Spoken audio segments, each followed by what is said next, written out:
Hey, it's V again, and I just finished reading the second book in the Vampire Accountant Fred series. So this one is called Undeath and Taxes by Drew Hayes.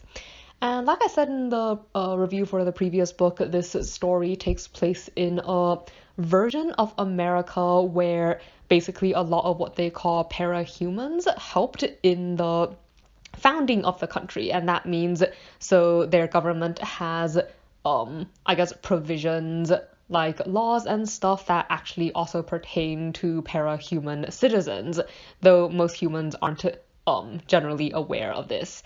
So the main character, Fred, recently turned into a vampire, was an accountant before he died, and after he died, he discovered that there were like all these new, like, or not new, but like different policies and laws and stuff related to taxes for undead Americans and other parahuman citizens, and he was like, he was disturbed by the fact that he didn't know these things, and he went and decided to get a certificate that allows him to practice accounting, like in matters related to like parahuman laws and financing and stuff.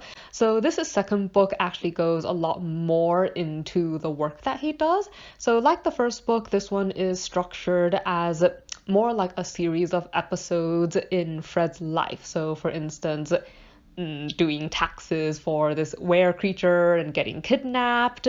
There's participating in a convention, I guess, for parahumans, helping his girlfriend out with setting up a booth there for her organization, like meeting his girlfriend's co-workers, and basically like among a couple other things. And it goes more into, like I said, the work that he does, like his business meeting with this one person, and like how he uses his new understanding of parahuman laws to sort of help deal with some of the different problems that he encounters.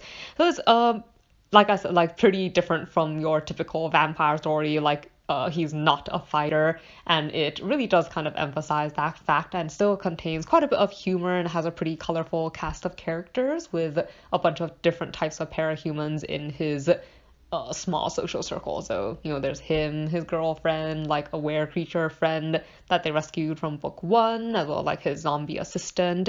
And this one also talks a little bit about this new concept of what they call like weapons of destiny, which I guess are weapons that have unique storylines. I guess like they're fated to do certain things, and they go out into the world and pick people to fulfill those particular roles, and his zombie assistant ends up getting one, and that plays into this whole different plot line in this particular book.